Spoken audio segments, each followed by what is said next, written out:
Chicago. With just 2 weeks completed in the 2017 NFL season, already there are a surprising number of NFL head coaches on the bubble, including some very big names. Marvin Lewis is the second longest tenured coach in the league, and right now, the Bengals coach seat is probably the hottest. He is joined on the endangered list by Chicago's John Fox, the New York Jets' Todd Bowles, and Cleveland's Hugh Jackson, all of whom were in tenuous spots before getting out 2-0-2 starts. Indianapolis' Chuck Pagano, New Orleans' Sean Payton, and Houston's Bill O'Brien can be counted among that group as well. O'Brien is the only one among them with a 17 victory after his Texans stumbled through a 139 war of attrition with Lewis' Bengals last Thursday night to get to 11.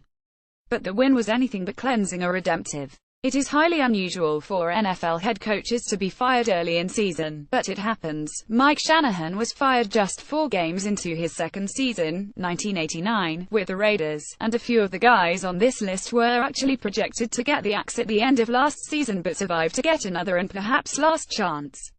Lewis is clearly in the most jeopardy here and almost certainly would have been fired a year or even 2 ago if he worked for any owner in the league but Mike Brown. The son of the legendary Paul Brown is notoriously stubborn and even more famously cheap. Since he took over as Browns head coach in 2003, Lewis has gone $1,181,053.522 in 14-plus seasons while guiding the Bengals to 7 playoff appearances.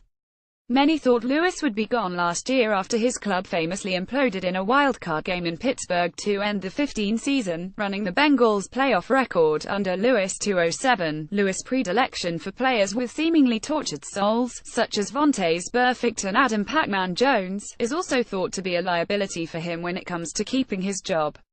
Now, the Bengals have become the first team in NFL history to fail to score a touchdown in their first 2 home games, and rumors are buzzing around the NFL that that kind of futility will be impossible for Lewis to survive if his Bengals don't turn things around soon.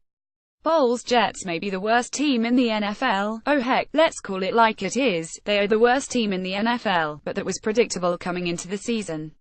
How do you fire him in a season for doing what everybody expected, like Lewis? Fox 136,121 and Payton 10,072 have both passed the magic 100-win mark as NFL head coaches, which should get them the better part of the season to turn things around, but anything less than playoff runs seem likely to cost them their jobs at the end of the year.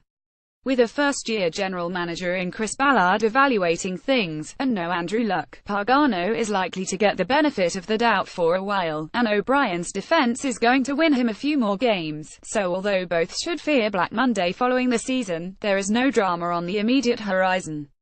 That leaves the Browns' Jackson, and this is an interesting call.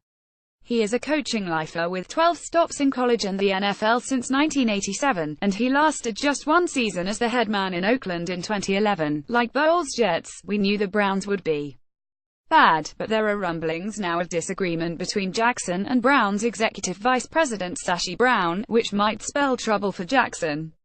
Lewis is the strong front-runner to be the first to go, but Jackson should not be contemplating any Cleveland real estate deals the next few weeks, either. Visit ProFootballWeekly.com view latest edition.